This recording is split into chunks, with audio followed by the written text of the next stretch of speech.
As far as projects goes, it's pretty fast. I did a pair of gauntlets last night. This is one of them. The other one, all I have to do is sew it up, and I'm going to show you how to sew them at the end of this video, because it's a great way to sew pieces together. And what I did here is I included this so you could keep track of your rows, so that way if you put your knitting down you don't get lost. Every time I do a row, I could just put a hash mark. So I tied a slip knot, and we're going to cast on 50. Just make sure you leave a good tail of yarn. You want probably at least about 10 to 12 inches, and we're going to use that to sew up the bottom side of our gauntlet when we're done. Now row 1, 3 and 5 are the same. And you'll notice that I have a star. Whenever you see a star, that's usually a part that's repeated, and that's the same for knitting and crochet. So we're going to knit 2, purl 2, knit 6, purl 2. You notice that there's a period there, then repeat from star, ending with a knit 2. So we are going all the way across, repeating this, and then at the very end you should notice that you have 2 stitches left, and those are knit 2. So I start by knitting 2, then I bring the yarn forward, and I'm going to purl 2.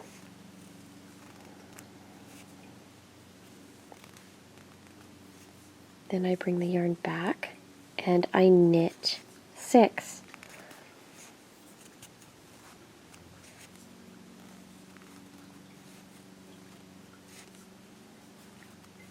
Three, 4, 5, 6. Bring the yarn forward, and we end with purl 2.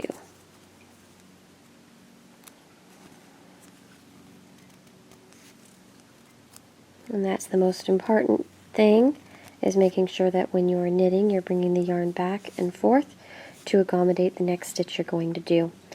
So that was one little set of the stitches. Now we're going to repeat that. So we started by knitting 2,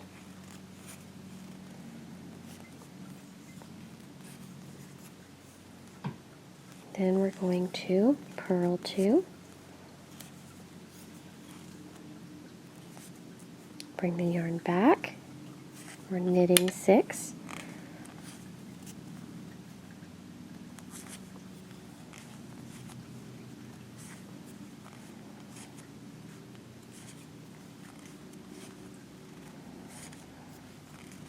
five, 6, bring the yarn forward, where we purl 2. So there we just did 2 sections. I'm at the end of the row where I just finished a purl 2, and we're ending with a knit 2. Figured I'd just show you since I was getting at the end of the row. Now here we have the first row finished. I'm going to flip it over and we're going to start row 2. Now row 2 is basically the reverse of what we just set up. So you're basically doing what you see if you know how to identify your stitches yet. But I do have it written down. So we start with purl 2, bring the yarn back, and then we knit 2.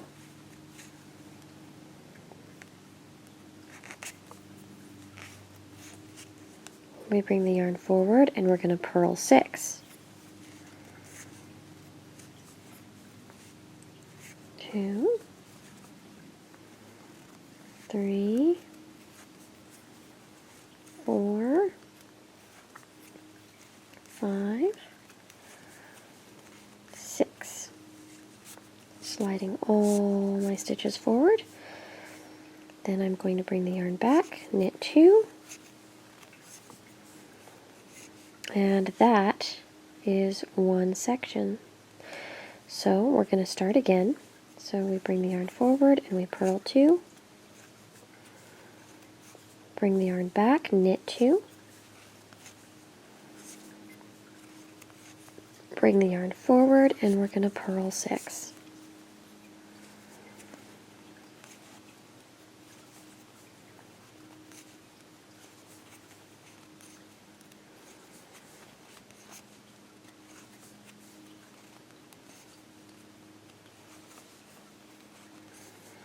Bring the yarn back and knit 2. So we continue along, making sure that we end with our purl 2, and you're repeating basically what we did last row and this row until we are on row 7. So now we have 6 rows, and this is what it looks like. So we're going to start row number 7. So we're going to knit 2, bring the yarn forward, purl 2, and now we have a cable. The cable I'm using is a C6F. Basically, the C means cable, the 6 is how many stitches are in the cable, and F means to the front. So instead of using a cable needle, I'm just going to go ahead and use a circular needle here. And basically, when you see F, it means front in cable. When you see B, it means back. Some cable patterns will say L or R, and that just will tell you which direction they want the cable to move in. Now, if you see 6, you divide that in half into 3 and 3 stitches. So my cable goes across 6 stitches, so I take 3, I put it on a separate needle and hold it to the front of my work, and I'm going to go ahead and knit 3. And this is a pretty typical cable. You can do this with any number. If you see C8, then you divide it in half, which would be 4 stitches. If you see C4, you do 2. We add a C6, so I took 3 stitches. I hope that makes it somewhat easy for you guys. We'll do it one more time.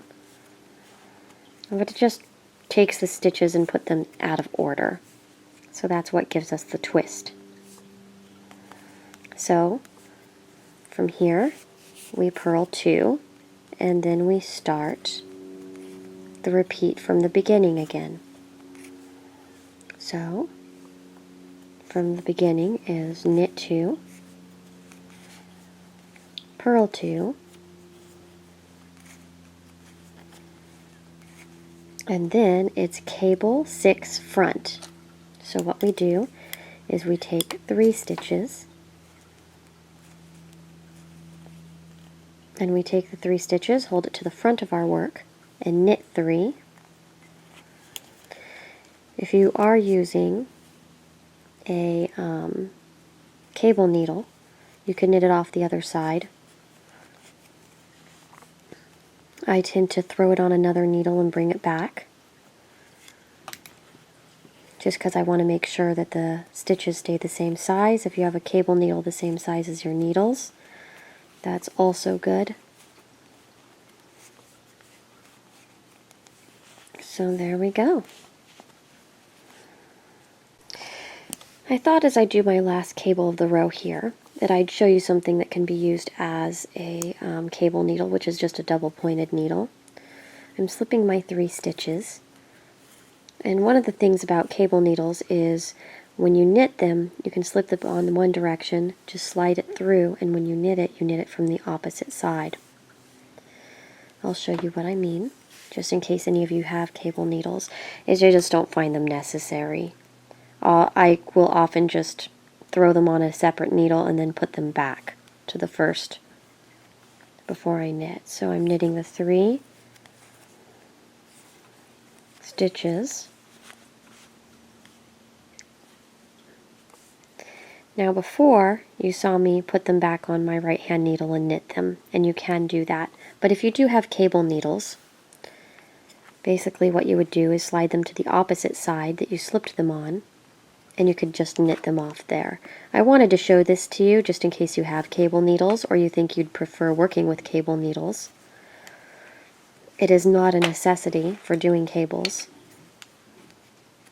I usually use double-pointed needles like you just saw me do, but I often put them back to my original needle. It's just how I like to do that. So there we go, we finished that row. And in this pattern, basically, we would do one more row. Row number 8 is the even row, so it's like row number 2. And then you'll notice in my pattern that you just keep on repeating those 8 rows over and over again. Now, 6 inches in is where we switch to a size 7 needle. And that's easy. I don't want you to get worried about that. When you do that, here's your 8 needle. You just take out your size 7s and you would just start continuing the pattern the way you have been, but on the size 7 needle instead of the 8. So you just continue along, and then your work will be on a 7 needle. You bind off once you hit 12.5 inches. But basically you want to take your gauntlet once you've finished and bound off, and you're going to fold it in half lengthwise, and you're going to start sewing. Now what I like to do is bring it in one stitch. So basically the very edge knit is along the side, and then you have a row that looks like a normal knit. We're going to actually be attaching them through the side between the 2 stitches. There's little bars, and that's what we're going to be picking up when we're sewing, and we're going back and forth between them. Now this I do have to do left-handed. My brain just works better going from left to right when I'm sewing, so you'll be doing this in reverse. But I pick up the bar and I bring it through, and then on the opposite side of my work I'm going to find the same bar, which is at the very bottom. Now the trick to this sewing is going in wherever you came out, the hole that you came out, and see how you see across the side of the stitch I'm going across not 1 bar but 2 bars. And then I'm coming across the other edge, and you could go across just 1 bar if you want, but I like to make it faster, so I'm going across 2 bars on the opposite side. And that's what that looks like. So I come in the hole that I just left, and I go up 2 bars.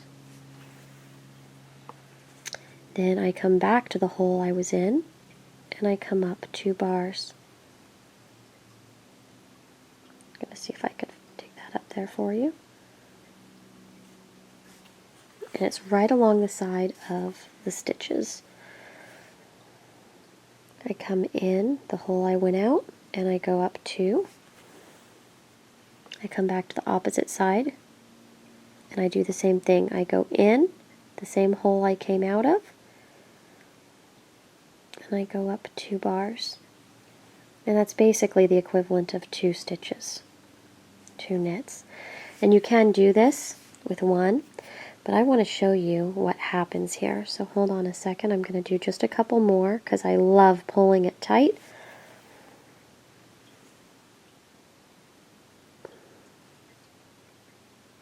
There we go. Okay, so this is what it looks like. And then check this out when I pull the stitches shut. There we go. So you see the stitches side by side.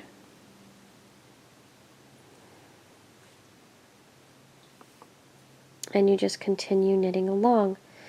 Now, once we get 6 inches from the top, I go ahead and I secure it by going in the same stitch that I just went through, pulling. Then it kind of gives it a little bit of a knot. I turn it inside out and then I just weave in the end and at least a couple inches, and I chop it. Then I'm going to take the top end and I'm going to sew it the same way for 2 inches, so that leaves a 2-inch gap for the thumb hole, and then I'll weave in those ends. And I want to show you how clean the seam is. Okay, so here is where I sewed it last time. So do you see? It just looks like a normal knit 2. So it looks like it's the cable 6, purl 2, knit 2, purl 2. So it's nice and it's clean. And my seam is on the inside, and it's a little bit more bulky, but you could barely tell. And then on the outside, if you do it right, you won't be able to tell at all where the seam is from the outside. So it's kind of a neat little stitch, and I really wanted to show that to you guys because this is how I prefer to sew things together. And I thought that would be valuable for you to know. So I hope that you enjoy this pattern. Feel free to ask any questions if you have any. The next couple days will be crazy. On my polymer clay channel, I'm currently filming making a veggie platter for all those New Year resolution healthy eaters. So we're going to do polymer clay miniature vegetable platter next on that channel, which I've already started. And hopefully that will be up right after Christmas. Thanks, guys. Bye.